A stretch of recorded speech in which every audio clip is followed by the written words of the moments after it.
ఆ రాష్ట్రంలో Los Angeles అనేటువంటి ఒక పట్టణం ఉంటుందట. ఆ పట్టణము ఆ కాలిఫోర్నియా రాష్ట్రమే గొప్ప ధనవంతులంటే ఆ లాస్ ఏంజల్ అనేటువంటి ఆ పట్టణంలో ఇంకా గొప్ప ధనవంతులు ఉంటారట. దేవుని స్తోత్రం. కానీ దేవుని ఎరగని వారట వారందరూ. చెప్పండి, ఎవరండి? దేవుని ఎరగని వారు.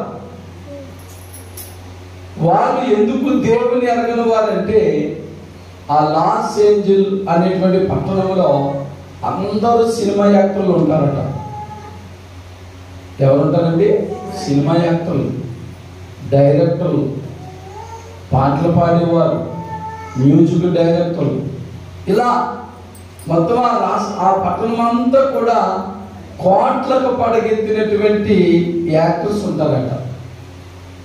ఈ యొక్క అగ్ని ప్రమాదము జరిగినటువంటి 5 రోజులకు ముందు ఆ పట్టణంలో ఒక పెద్ద మీటింగ్ పెట్టుకున్నారట. ఆనందించడానికి, సంతోషించడానికి. వారికున్న గర్వం, ధన గర్వం, బల గర్వం, యాక్టర్స్ మని, డైరెక్టర్ల మని, మ్యూజిక్ డైరెక్టర్ల మని, సింగర్స్ మని చాలా విచ్చలవిడిగా మాట్లాడుకుంటూ ప్రియులరా వారు దేవుని మీద వ్యాఖ్యానాలు కూడా చెడ్డగా చేసేవారట. అందులో ఒక స్త్రీ, మంచి సినిమా యాక్టర్, ఆమె లేచి ఆ పబ్లిక్ గా మైక్లో ఏమని చెప్పినా తెలుసా? దేవుడు లేడు, మనమే దేవుళ్ళం. ఎలాగంట? మనమే దేవుళ్ళం. మనకు ఏ నష్టం, ఏ కష్టం, ఏ ఆపద రాదు. ఎందుకంటే మనమందరం గొప్ప కోటీశ్వరులు. చెప్పండి, గొప్ప కోటీశ్వరులు అని చెప్తే ఆ మాటకు పిల్లలు అందరూ ఏకీభవించి చప్పట్లు కొట్టి చాలా అభినందనలు తెలియచి ఎస్ ఎస్ ఎస్ అన్నారంట అందరూ. అవును, దేవుడు లేడు, మరి మనమే దేవుడు మన మాటకి అందరూ డిసైడ్ అయిపోయారట. ఆ మీటింగు గ్రాండ్గా జరిగిందని వాళ్ళు అనుకున్నారు. వాళ్ళు అనుకున్న ఆ మీటింగ్ జరిగిన 5 రోజులకి అగ్ని ప్రమాదం ఎలా జరిగిందో తెలియదు, కానీ అగ్ని ప్రమాదం జరిగింది.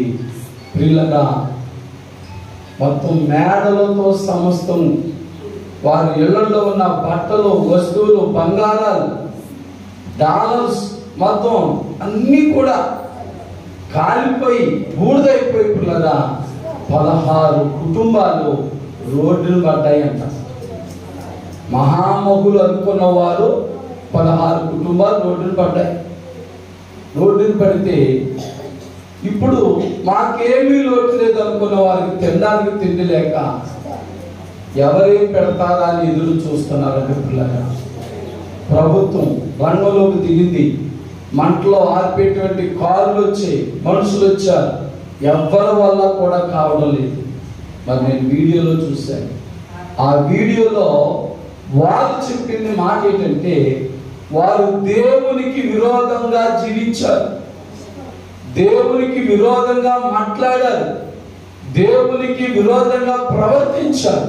కాబట్టి దేవుని ఉగ్రత వారి మీదకే వచ్చింది.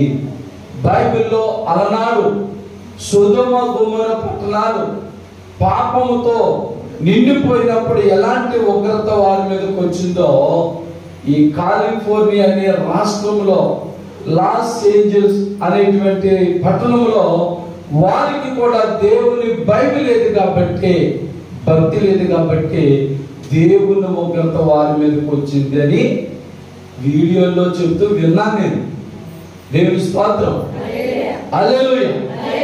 మరొక వీడియోలో ఇదే మాట చెబుతూ టైటాన్ వాడు గురించి చెప్పారు. మరి రామారవి 1912వ సంవత్సరంలో అప్పుడు ఇలాగే జరిగింది అమెరికా పట్టణంలో, అమెరికా దేశంలో. అప్పుడు కూడా అలాగే ఒక ఆయన కోట్ల విలువైన టైటాన్ ఓడ తయారు చేసి చాలా గర్వపడ్డాడట. నేను కాబట్టి ఎంత గొప్ప ఓడను తయారు చేశాను అని గర్వపడి ఆ ఓడ మీద కొన్ని తంబలైన రెండు రాసాడట. ఈ ఓడ ఎప్పటికీ నాశనము కాదు. రెండోది, ఈ ఓడను ఎవరు కూడా నాశనము చేయలేరు అని ఆ ఓడ మీద మరి రెండు వాక్యాలు రాసుకున్నాడట. ఎంత గర్వపడ్డాడో చూడాలి. ఆ వాడిని ఎవరో నాశనం చేయలేరు, ఆ వాడు ఎప్పటికీ నాశనం కాజాలదు అని చెప్తే చెప్పిన కొన్ని దినాలకి ఆ టైటన్ ఓడ సముద్రంలో మునిగిపోవడం, ఆ ఓడలో ఉన్న లక్షల కొద్ది జనాభా ఇప్పుడు 1912వ సంవత్సరంలో జరిగిందని మరొక చోట వీడియో విన్నాను. దేవుని స్తోత్రం. ప్రియులారా, దీన్ని బట్టి మనం చూస్తే బైబిల్ ఒక మాట ఉంటుంది, ఎక్కడ దేవుని భయం ఉండదో అక్కడ ప్రజలు నాశనమగుదురు అని బైబిల్ వాక్యం ఉంది. కాబట్టి దేవుని బిడ్డలారా, అమెరికా దేశం అన్ని రాష్ట్రాలు బాగానే ఉన్నాయి, అన్ని పట్టణాలు బాగానే ఉన్నాయి. ఎక్కడైతే దేవునికి విరోధంగా మాట్లాడి దేవునికి విరోధముగా జీవించి తామే దేవుడు అనుకున్నారో ధన వ్యామోహం బట్టి గొప్ప నష్టం కలిగింది. ఆ నష్టాన్ని ఎవరు పోర్చలేని పరిస్థితిలో ఉంది. దీన్ని బట్టి మనం తెలుసుకోవాల్సిన సత్యం ఏంటంటే సృష్టికర్త ఉన్నాడు అమ్మాలి. ఎవరండి సృష్టికర్త? ఉన్నాడు. దేవుడైన వాడు ఉన్నాడు. ఆ దేవుని మనం నమ్ముకోవాలి. ఆత్మతో సత్యముతో మనము ఆరాధన చేయాలి. కనుక మరి విషయాలు మీ మనసులో భద్రపరచుకోండి పిల్లరా. దేవుడంటే భయం కలిగి జీవించాలి. నీవు నేను కూడా దేవుడు చూస్తున్నాడు. నిన్ను నన్ను ప్రతి వారిని కూడా చూస్తున్నాడైనా. మన మాటలు, మన జీవితం, మన పరిస్థితి అంతా కూడా ఆయన చూస్తున్నాడు. కనుక మనము జాగ్రత్తగా ఈ 2025వ సంవత్సరం దేవుని యందు భయభక్తులు కలిగి జీవించుదాం. దేవుని స్తోత్రం. అందుకే నేను ఈ రోజున మీతో మాట్లాడాలనుకున్న ఒక గొప్ప మాట ఏంటంటే, ఎవరు ధన్యులు? సహజంగా లోకరీతిగా చూస్తే చాలా మంది ఏమనుకుంటారంటే, ధనం ఉన్నవారు, బలం ఉన్నవారు, పేరు ప్రఖ్యాతులు గలవారు, ఆస్తి అంతస్తులు గలవారే ధన్యులు అనుకుంటున్నారు చాలా మంది. నో, అది కాదు. బైబిల్ ప్రకారంగా ఎవరు ధన్యులని బైబిల్ చెప్తుందో మరి కొన్ని మాటలు మీతో చెప్తాను. కనుక జాగ్రత్తగా వాటిని చదవండి. ఒకరే చదవండి, కన్ఫ్యూజ్ అవ్వకుండా అందరికి అర్థమయ్యేలా చదవండి. అర్థం చేసుకుని మరి వాక్యానుసారమైన ధన్యులుగా మనం మారాలి. దేవుని స్తోత్రం. లోకంలో ఉన్న భోగభాగ్యం బట్టి ధన్యులు కాదు, కానీ వాక్యం ఏం చెప్తుందో, మరి బైబిల్ ఏం చెప్తుందో, బైబిల్ వాక్యానుసారమైన ధన్యులుగా మనం మారిపోవాలి. హల్లెలూయా. అందులో మొదటి మాట మరి బైబిల్ చూద్దాం. కీర్తన గ్రంథం నుంచి 34వ కీర్తన 8వ వచనం చదువుదాం. కీర్తన గ్రంథం 34. అమ్మా, యెహోవా ఉత్తముడని రుచి చూచి తెలుసుకొనండి. చూడండి, రెండో లైన్, ఆయనను ఆశ్రయించు నరుడు ధన్యుడు. దేవుని స్తోత్రం. బైబిల్ చెప్తున్న మాట, మేడలు, మిద్దులు, ఆస్తులు, అంతస్తులు, అధికారాలు, పలుకుబడులు ఉన్నవారు ధన్యులు చెప్తలేదు. ఈ రెండో లైన్ లో చెప్తారంటే, యెహోవాను ఆశ్రయించువారు ధన్యులు. దేవుని స్తోత్రం. మరి 2025వ సంవత్సరంలో మరి నీవు నేను కూడా దేవాది దేవుడును ప్రభును రక్షకుడినైనా మరి యేసుక్రీస్తు వారిని మనము ఆశ్రయిస్తే, చెప్పండి, మనం ఆశ్రయిస్తే ధన్యులం అవుతాం. దేవుని స్తోత్రం. అంతేగాని నాకు బంధువులు ఉన్నారు, అధికారులు ఉన్నారు, చాలా మంది ధనవంతులు ఉన్నారు, బలవంతులు ఉన్నారు, గొప్పవారు ఉన్నారు, తల్లిదండ్రులు ఉన్నారు, అన్నదమ్ములు ఉన్నారు, స్నేహితులు ఉన్నారు, స్నేహితులు ఉన్నారు. నాకే కష్టం వచ్చినా, నాకే బాధ వచ్చినా, ఏ శ్రమ వచ్చినా నేను వాళ్ళ దగ్గరికి వెళ్ళిపోతే సరిపోతా అనుకోవద్దు. బైబిల్ చెప్తున్న మాట, ఒకడు ఏ విధము చేత నేను తన సహోదరుని రక్షింపజాలడు. పిల్లారి లోకములో మనం కష్టం వచ్చినా, బాధ వచ్చినా, వ్యాధి వచ్చినా, లోటులు వచ్చినా, ఆర్థిక ఇబ్బందులు వచ్చినా, మనం ఎవరిని ఆశ్రయించినా చివరికి మన కుటుంబీకులు, మన తోబుట్లను, మన తల్లిదండ్రులను, మన అన్నదమ్ములను, మన సహోదరులను ఎవరిని ఆశ్రయించినా వారు మనం రక్షించలేరు. మనం రక్షించగల దేవుడు ఎవరంటే యేసుక్రీస్తు వారు మాత్రమే. దేవుని స్తోత్రం. అందుచేత ఈ 2025వ సంవత్సరంలో అనేకమైన శోధనలు, వ్యాధులు, బాధలు, కష్టాలు, నష్టాలు నీ జీవితంలో ఎదురైనా మనం ఎవరిని ఆశ్రయించుదాం? దేవుని ఆశ్రయించుదాం. దేవుని స్తోత్రం. దేవుని ఆశ్రయించుదాం. బైబిల్లో ఒక మాట చదువుతాం కదా మనం, కీర్తన గ్రంథం నుంచి 18వ కీర్తన 6వ వచనంలో ఆయన మహా గొప్ప రాజ్యం అంటాడు చూడండి.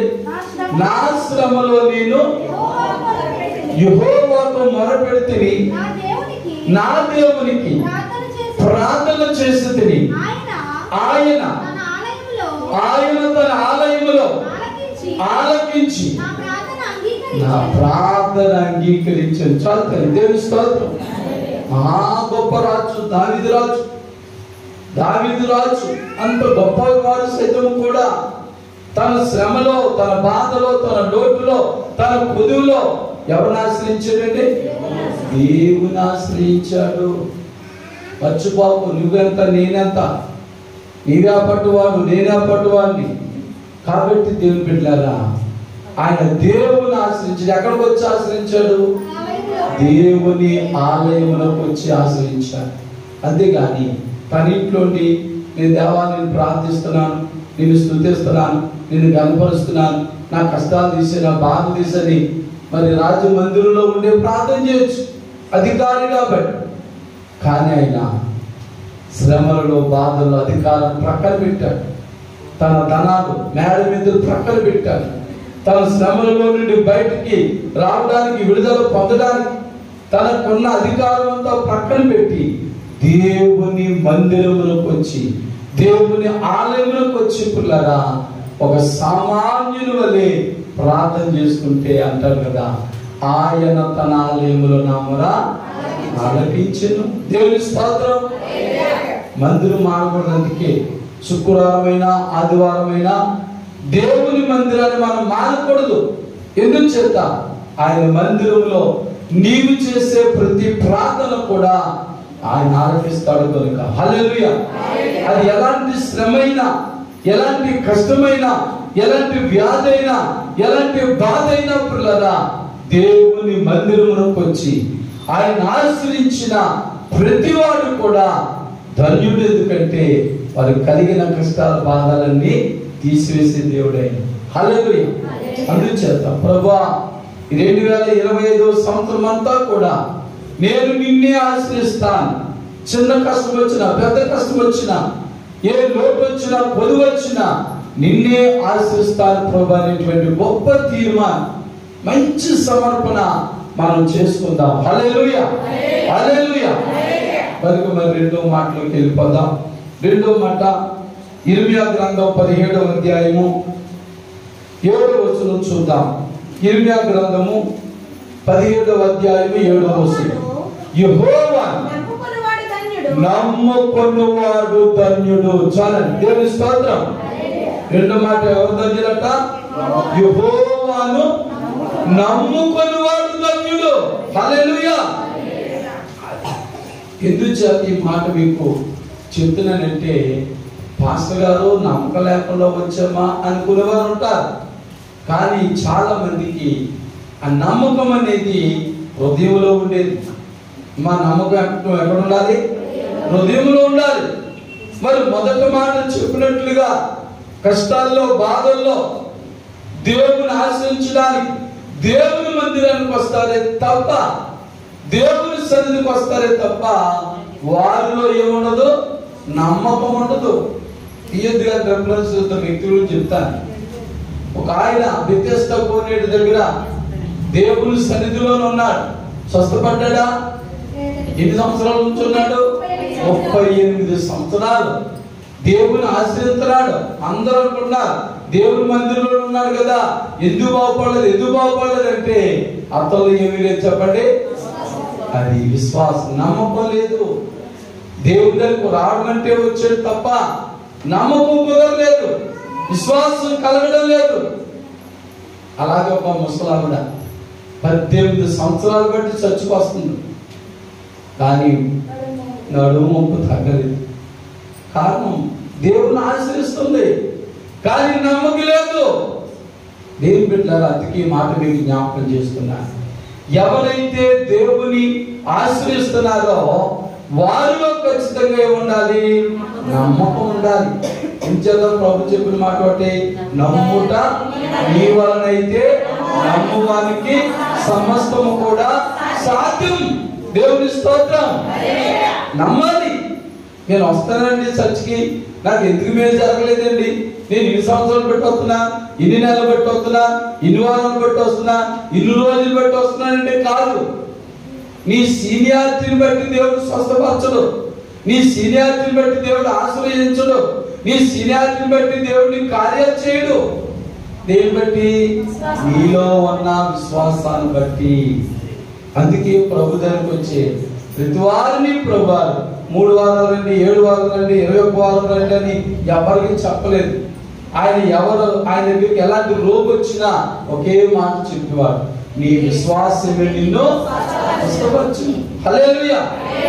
మరి నీకు ఆ విశ్వాసం అనేది క్షణంలో కలుగుతుందా? స్వస్థత. 2 వారాల్లో కలుగుతుందా? అప్పుడే స్వస్థత. 3 వారాల్లో కలుగుతుందా? అప్పుడే స్వస్థత. 7 వారాల్లో కలుగుతుందా? అప్పుడే స్వస్థత. 21 వారాల్లో కలుగుతుందా? అప్పుడే స్వస్థత. చూసారా? మనం అనుకోండి, ఇన్ని వారాలు చర్చికి వెళ్తే నాకు ఇలా జరిగింది అనుకుంటాం. బైబిల్ ఎలా ఏమీ లేదు అలాగా.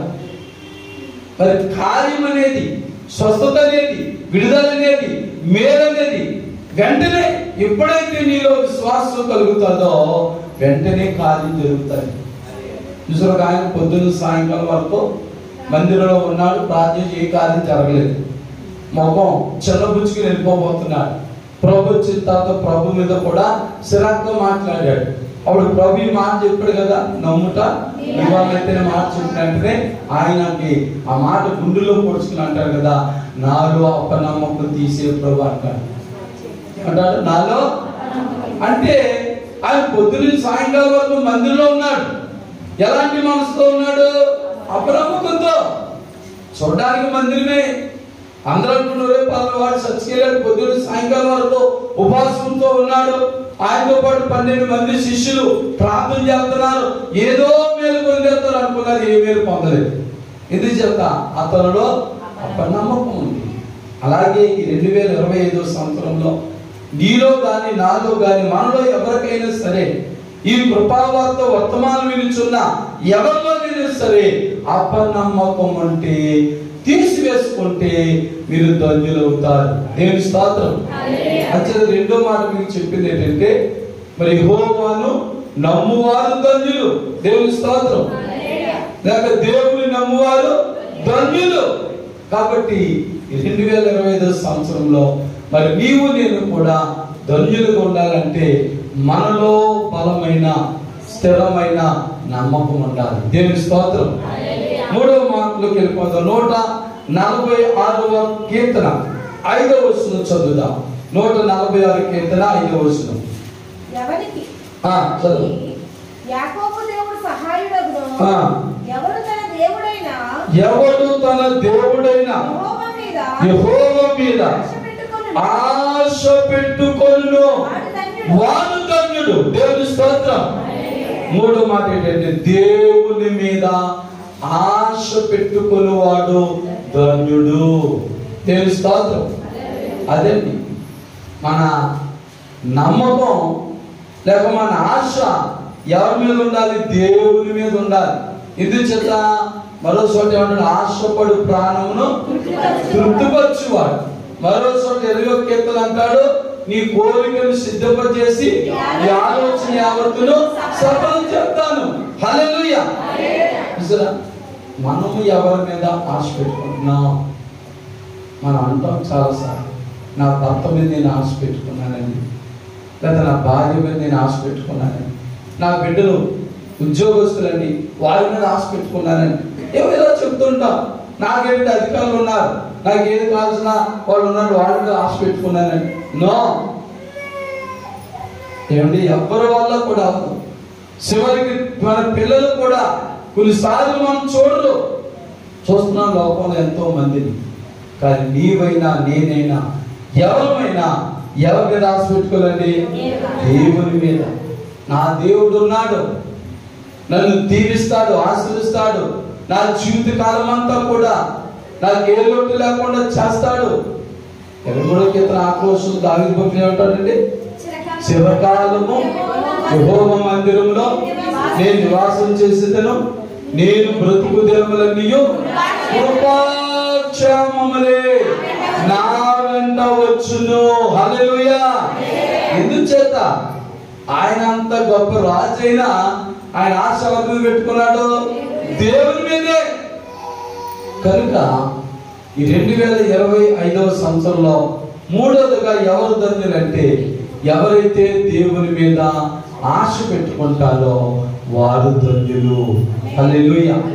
కాబట్టి ఇంతవరకు ఎవరి మీద, వేటి మీద, పాడి పంటల మీద, వ్యాపారం మీద, ఉద్యోగం మీద నేను ఆశ పెట్టుకున్నానంటే, లేదా మన కష్టార్జిత మీద, మనకున్న రాబడి మీద ఆశ పెట్టుకున్నానంటే పిల్లరా, మరి ఇదిగో కాలిఫోర్నియా అమెరికా దేశంలో కాలిఫోర్నియా రాష్ట్రంలో లాస్ ఏంజెల్స్ అనే పట్టణంలో ఏం జరిగిందో ఒకసారి జ్ఞాపకం చేసుకోండి.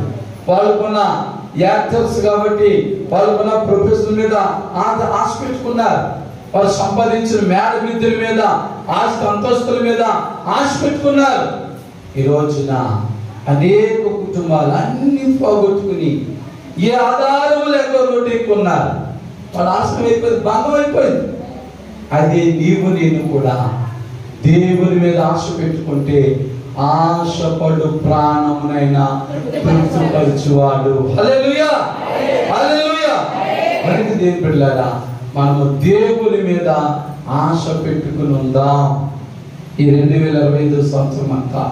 మరి 4వ మాటగా మనం ముందుకెళ్ళిపోదాం. కీర్తన గ్రంథము నుంచి 1వ కీర్తన 2వ వచనం చదువుదాం. యెహోవా ధర్మశాస్త్రమునందు ఆనందించుచు దివారాత్రములు దానిని ధ్యానించువాడు ధన్యుడు. హల్లెలూయా. 4వ మాట ఏంటంటే దేవుని వాక్యములో ఆనందించువాడు ధన్యుడు. దేవుని స్తోత్రం. చెప్పండి, దేవుని వాక్యం బట్టి ఆనందించాలి. చూసారా, మరలా ఆ లాస్ ఏంజెల్స్ పట్టణంలో జ్ఞాపకం చేస్తారు. వాళ్ళు ఎంతవరకు వారు దీన్ని బట్టి ఆనందించారు? ధనాన్ని, బలాన్ని, బలకాన్ని, వారికి ఉన్నటువంటి ఆ నటన, వారికి ఉన్నటువంటి పలుకుబడిని బట్టి వారు ఏదో పొందేశారు అనుకున్నారు. ప్రియులారా, ఆనందించారు, ఆనందించారు, ఆనందించారు. ఈరోజు ఏమీ లేని వారు అయిపోయారు. ఎవరు దిక్కు? ఎవరు అన్ని కోట్ల డాలర్స్ గృహాలు వారికి మనల్ని ఇవ్వగలరు? ఎవరు ఇవ్వలేని పరిస్థితి. ఒకరిద్దరా ఆ పట్టణం అంతా పట్టణం చిన్న ఉంటుంది ఏంటి, మన బొంబాయి లాంటి పట్టణాలు, చిన్న చిన్న పట్టణాలు, అవి ఎంత పెద్ద పట్టణాలు చూడండి. అంతకంటే గొప్ప పట్టణాలు, పెద్ద పెద్ద పట్టణాలు చూసారా. అందుకే బైబిల్ చెప్తుంది, నీవైనా నేనైనా మేడలు, మిద్దెలు, ఆస్తులు, అంతస్తులు, విద్య, ఉద్యోగం, హోదా, అధికారములు ఏమి కలిగినా వాటిని బట్టి కాదు కానీ ఆనందం దేవుని వాక్యం బట్టి ఆనందించాలి. దేవుని స్తోత్రం. మరి నీవు నేను ధన్యులుగా ఉండాలంటే మనం ఏమైతే కలిగామో వాటిని బట్టి కాదు. బైబిల్లో ఒక భయంకరమైన మాట ఉంది, మనం ఎక్కువగా దేనిని ప్రేమిస్తామో అది మనకు దూరం అయిపోతాటండి. ప్రేమించకూడదు, దేవుడికి ఇచ్చిన దాన్ని బట్టి దేవుడు స్తుతించాలంటే ప్రభు ఒక మేడ ఇచ్చో, ఒక ఉద్యోగం ఇచ్చో, బాధించో, ఒక అధికారం ఇచ్చో, ఒక వ్యాపారం ఇచ్చో, ఇది ఇచ్చో అది ఇచ్చో అయినా నీకు స్తోత్రం చెప్పాలి తప్ప నాకు అది ఉంది ఇది ఉంది కానీ ఇంకా దాన్ని స్మరించుకుంటూ జ్ఞాపకం చేసుకుంటూ నువ్వు ఆనందిస్తే వల్ల ఉపయోగం ఏమీ లేదు. ఏదో రోజున మన పరిస్థితి కూడా అలా చేస్తే ఆ కాలిఫోర్నియా రాష్ట్రంలాగే అయిపోవచ్చు మన జీవితం. అలా అవ్వకూడదు. అలా అవ్వకూడదంటే ఆ 1వ కీర్తన 2వ వచనంలో ఉన్న ప్రకారంగా దేవుని వాక్యమును బట్టి మాత్రమే మనం ఆనందించాలి. దేవుని స్తోత్రం. ఆ వాక్యం బట్టి నువ్వు ఆనందించాలంటే నువ్వు శుక్రవారం ఆదివారం మానకుండా బంధువులకు వచ్చి వాక్యాన్ని నేర్చుకోవాలి, వాక్యాన్ని నేర్చుకోవాలి, బైబిల్ చదవాలి. నాకు చదవడం లేదంటే మీ ఇంట్లో ఉన్న పిల్లలతో బైబిల్ చదివించుకోవాలి. దేవుని స్తోత్రం. అందుకే మరి ఇక్కడ 4వ మాట ఏంటంటే దేవుని వాక్యమును బట్టి ఆనందించువాడు ధన్యుడు. ఈ 2025వ సంవత్సరంలో నీవు నేను కూడా వాక్యాన్ని బట్టి ఆనందిద్దాం. అప్పుడు ధన్యులం అవుతాం. ఒకవేళ 2024 వరకు నీవు నీకున్నదాన్ని బట్టి ఆనందించేమో, అందుకే నీ జీవితంలో నిజమైన సంతోషం ఆనందం కలగలేదేమో పిల్లరా. 2025లో ప్రభా ఈ వాక్యాన్ని బట్టి నేను ఆనందిస్తాను, నీ వాక్యాన్ని నిత్యము నేను ధ్యానం చేస్తానని నీవు సమర్పణ చేసుకోగలిగితే దేవుని వాక్యమును బట్టి ఆనందించువాడే ధన్యుడు. దేవుని స్తోత్రం. హల్లెలూయా, హల్లెలూయా. 5వ మాటలోకి వెళ్ళిపోదాం. కీర్తన గ్రంథము నుంచి 112వ కీర్తన 1వ వచనాన్ని చదువుదాం.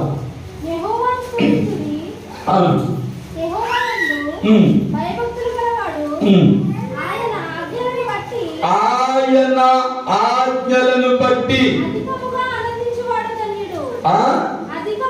అధికముగా ఆలోచించువాడు ధన్యుడు.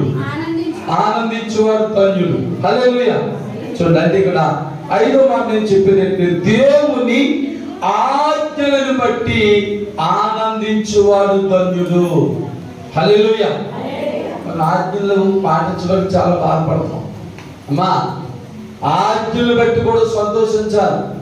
ఏడు ప్రభా తీరని నమ్మేసుకున్నాను, ఇన్ని కఠినమైన ఆజ్ఞలు ఉన్నాయేంటి, ఇక నాకు స్వేచ్ఛ ఏది, ఆనందం ఏది, సంతోషం ఏది, నా పాడు చేతులు కట్టేసినట్టు ఉన్నాయి ఈ ఆజ్ఞలన్నీ ప్రభా అంటే కాదు. దేవుడు పరిశుద్ధ గ్రంథములో ఏ ఆజ్ఞలైతే దేవుడు నీకు నాకు ఇచ్చాడో వాటిని బట్టి ఆనందించాలి. అయినా నేను పాపంలో పడకుండా, మోసంలో పడకుండా, అన్యాయంలో పడకుండా, అక్రమంలో పడకుండా నీ ఆజ్ఞలు నన్ను కాపాడుతాయి ప్రభా అని దేవుడు మనకి ఇచ్చిన ఆజ్ఞలను బట్టి మనము ఆనందించువాడే ధన్యుడు. హల్లెలూయా. కాబట్టి అలాంటి ఆనందం, నిజమైన ఆనందం మన జీవితంలో కలగాలంటే దేవుని ఆజ్ఞలను పాటించాలి. నేను పాటించలేని పాస్టర్ గారు ఏదో ఆదివారం శుక్రవారం చర్చికి రమ్మంటారా, వస్తాం వెళ్తాం, కానీ బైబిల్లో ఉన్న ఆజ్ఞలన్నీ పాటించాలంటే ఇక మాకేముందండి ఇక భూలోకంలో అంటే అలాంటి వారు ధన్యులు కాదు. కష్టమైన నష్టమైన మేలుకైనా కీడుకైనా దేవుని ఆజ్ఞలు బట్టి ఎప్పుడైతే నువ్వు నడుచుకుంటావో, ఎప్పుడైతే ఆనందిస్తావో పిల్లరా, అప్పుడు తప్పగా ధన్యులు అవుతావు. కాబట్టి 5వ మాట మర్చిపోకండి. దేవుడు మనకిచ్చిన ఆజ్ఞను బట్టి ఆనందించడం అంటే వాటి ప్రకారంగా మనం నడవాలి, వాటి ప్రకారంగా మనం చేయాలి. అంతేగాని మరి నేను చేయలేనంటే కుదరదు. కనుక మరి 2025వ సంవత్సరంలో దేవుని ఆజ్ఞలను పాటిస్తూ వాటి ప్రకారం మనం జీవిస్తూ ఆజ్ఞను బట్టి మనము ఆనందించుదాం, ధన్యులం అవుదాం. దేవుని స్తోత్రం. మరి 6వ మాటలోకి వెళ్ళిపోదాం పిల్లరా. యోబు గ్రంథం 5వ అధ్యాయం 17వ వచనం చదువుదాం. యోబు గ్రంథం 5వ అధ్యాయం 17వ వచనం. అది దేవుడు గద్దించు మనుషుడు ధన్యుడు. అదండి 6వ మాట ఏంటంటే ఎవరైతే దేవుని చేత గద్దించబడతారో ఆ మనుషుడు ధన్యుడు. హల్లెలూయా. అలా కుదురుతుంది పాస్టర్ గారు. దేవుడు గద్దెంతో నేను ఒప్పుకోనండి, పాస్టర్ గారు గద్దెంతో నేను ఒప్పుకోనండి, పాస్టర్ గారు గద్దెంతో నేను ఒప్పుకోనండి, చెరుపాస్ గారు గద్దెంతో నేను ఒప్పుకోనండి, సంఘం గద్దెంతో అసలు ఒప్పుకోనండి అంటే కుదరదు. దేవుని స్తోత్రం. దేవుడు గద్దిస్తా ఉంటాడు, తన వాక్యం ద్వారా గద్దిస్తాడు. దేవుడు నిన్నైనా నన్నైనా మన మార్గం తప్పుతుంటే, మనం పడిపోయే స్థితిలో ఉంటా ఉంటే, దేవుని వాక్యానికి దూరం అయిపోతా ఉంటే, వాక్యానుసరమైన ఆయన ఆజ్ఞలు పాటించలేని పరిస్థితులు వచ్చినప్పుడు ఈ 6వ మాటలో దేవుడు మనల్ని గద్దిస్తాడు. ఏం చేస్తాడు? దేవుడు మనలను గద్దిస్తాడు. గద్దించినప్పుడు లోబడాలి. సామెతల గ్రంథాలు అంటాడు, లోబడనొల్లని ప్రజలకు శ్రమ. లోబడాలి. నేను లోబడంటే కుదరదు. బైబిల్లో చెప్పిన మాట ప్రకారంగా, యెషయా ప్రవక్త చెప్పిన మాట ప్రకారంగా మరి నీవు నేను కూడా ఎవరికి లోబడాలి? దేవుడికి లోబడాలి. లేదంటే నేను లోబడను, నేను లోబడలేను. ఆయన గద్దిస్తే నేను చర్చికి రాను. పాస్టర్ గారు చెప్పిన వాక్యం అంతా ఈరోజు నా కోసమే, నా కోసం ఎవరేం చెప్పారో వాక్యం అంతా నా కోసం చెప్పేశారు. అయినా ఎలాగైతే నాకు కుదరదు, చర్చికి రానంటే కుదరదు.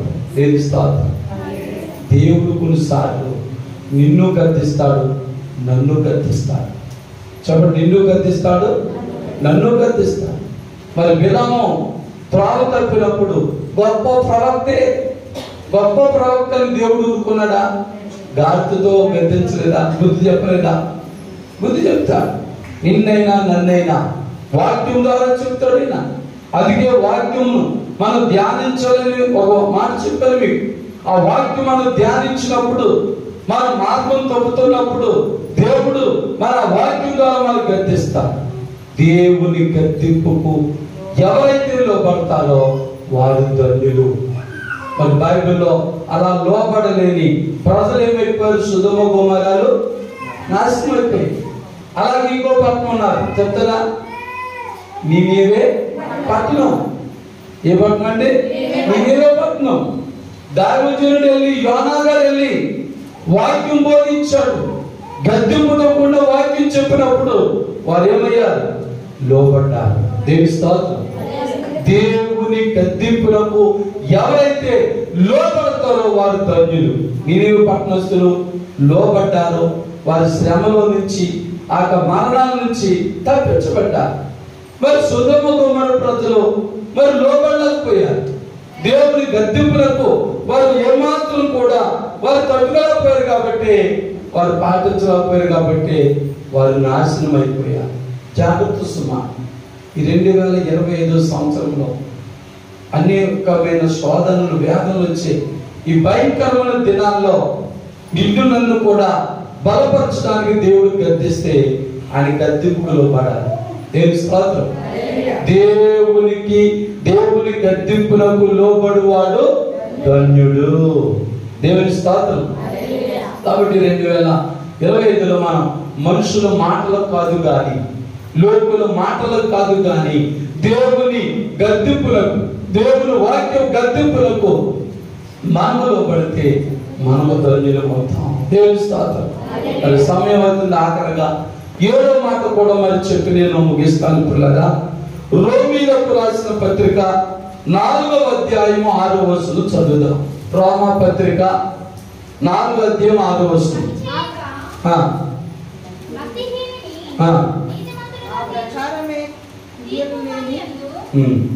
అమ్మ ఆలోచిస్తున్నారా? ఒకసారి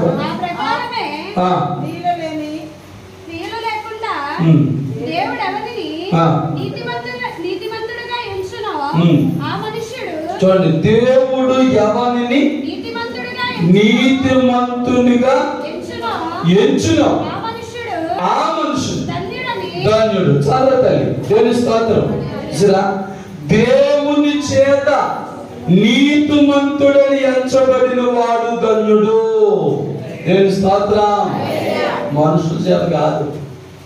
మనుషులు మనం పెట్టినంతసేపు మెచ్చుకుంటారు, చాలా పొగుడుతారు. ఎప్పుడైతే మనం పెట్టడం మానేస్తామో ఆ పొగిన నోరే దూషిస్తూ ఉంటారు. నో, మనుషులు పొగడ్తలు మనకొద్దు, పాస్టర్ గారు పొగడ్తలు మనకొద్దు, సంఘం పొగడ్తలు మనకొద్దు, లోకులు పొగడ్తలు మనకొద్దు. పిల్లరా, బైబిల్ ఏం చెప్తుంది? దేవుని చేత నీతిమంతులు అనిపించుకోవాలి మనం. దేవుని స్తోత్రం, హల్లెలూయా. మరి నేను పాస్టర్ గారు, నేను ఇన్ని సంవత్సరాలు బట్టి మరి ఎంత నీతిగా ఉన్నాను, నన్ను ఎప్పుడు దేవుడు మరి నీతిమంతుడిగా ఎంచినట్టు కనపడలేదు అనుకోవద్దు. టైం వచ్చినప్పుడు చెప్తాడు. హల్లెలూయా. మరి యోబు గారు అంత నీతిమంతుడిగా ఉన్నాడని ఎప్పుడు చెప్పాడు? సాతాను దేవుడి దగ్గరికి వెళ్ళి శోధించాలని అడుగుతున్నప్పుడు అన్నాడు, భూమి మీద నా భక్తుడైన యోబు గారి సంగతి తెలుసా? అతడు దేవుని స్తోత్రం, అతడు నీతిమంతుడును యథార్థవంతుడును దేవుని భయభక్తులు గలవాడును, ఇంకో మాట చెడుతనమును విసర్జించిన వాడని చెప్తారు. హల్లెలూయా. ఏ యోబు గారు అన్నా చెప్తాడు అనుకున్నాడు? ఇది ఆయన భక్తి చేసుకుంటున్నాడు, ఆయన విశ్వాసం చేసుకుంటున్నాడు, ఆయన ప్రార్థన జీవితంలో భక్తి జీవితంలో ఆయన వెళ్ళిపోతున్నాడు. మరి ఆయన నీతిమంతుడిగా ఎంచబడ్డాడు. ఒకానొక టైం వచ్చింది, ఆ సమయంలో యోబు గారి గురించి ప్రభు చెప్తున్న మాట, ఇదిగో యోబు నీతిమంతుడు, యథార్థవంతుడు, ఆయన భయభక్తులు గలవాడు, చెడుతనం విసర్జించిన వాడు. దేవుని స్తోత్రం. అందుకే ఏడో మాట మీకు చెప్పాలనుకుంది ఏంటంటే, దేవుని చేత నీతిమంతుడని ఎంచబడిన వాడు ధన్యుడండి. మనుషుల చేత కాదు. నన్ను నువ్వు నిన్నేమో మా పాటలకు చాలా నీతిమంతుడని ప్రేమ నుంచి చెప్పచ్చు. ప్రేమ చల్లారిపోతే ఆనోళ్ళతో డబ్బే ఎంతో నీతిమంతుడు అనుకున్నాను, అంత సడ్డో లేడని అంటాం. ఒక విశ్వాస నేను సేవకులుగా నిన్ను మా బిడ్డ చాలా నీతిమంతురాలని చెప్పచ్చు. ఏమైనా మానవత్వం కదా, ఏమైనా మనసు బాధపడి కోపడి బాధ వచ్చింది కదా, అంత భయంకరంగా లేదండి అనవచ్చు. కానీ దేవుడు అలా అంటాం. దేవుని స్తోత్రం. ఆయన దేని బట్టి చెప్తాడు? మనలో ఉన్న నీతి క్రియలను బట్టి, మనలో ఉన్న విశ్వాసాన్ని బట్టి, మనలో ఉన్న ప్రార్థన జీవితాన్ని బట్టి, మనలో ఉన్న క్రమశిక్షను బట్టి.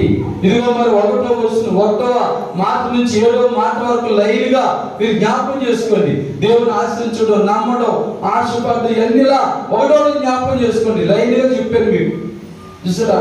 అలాగే మనం ఇవన్నీ కూడా పాటిస్తే 7 మాటలకు వచ్చేసరికి దేవుని దృష్టిలో నీవు నేను ఏమైపోతాం? నీతిమంతుడు అయిపోతాం. ఒకవేళ లోకం మనం చెడ్డలు అనుకొని, లోకం ఏమంటే అనుకోనివ్వండి. ఎందుచేత మత్తయి సువార్త 5వ అధ్యాయం 10వ వచనంలో ప్రభు అంటాడు, నా నిమిత్తం జనులు మిమ్మును నిందించి హింసించి నీ మీద అది ఆయన ఎప్పుడు చెప్పడానికి పలుకుతారు. ఎప్పుడు మంచోళ్ళు అందరూ. కానీ మనం ప్రజల మెప్పు కోసం మనం భక్తి చేయొద్దు. ప్రజల మెప్పు కోసం చర్చికి రావద్దు. ప్రజల మెప్పు కోసం దేవునికి ఏది ఇవ్వద్దు. దేవుని స్తోత్రం. నీ హృదయంలో నిశ్చయించుకున్న ప్రకారంగా నువ్వు దేవుని భయభక్తులు కలిగి, ఇదిగో ఈరోజు మనం ధ్యానించిన ఈ 7 మాటలు నీ హృదయంలో ఉన్నాయో లేదో ఒకసారి పరీక్షించుకుని పరిశోధించుకుని పిల్లరా ఆలోచించుకో.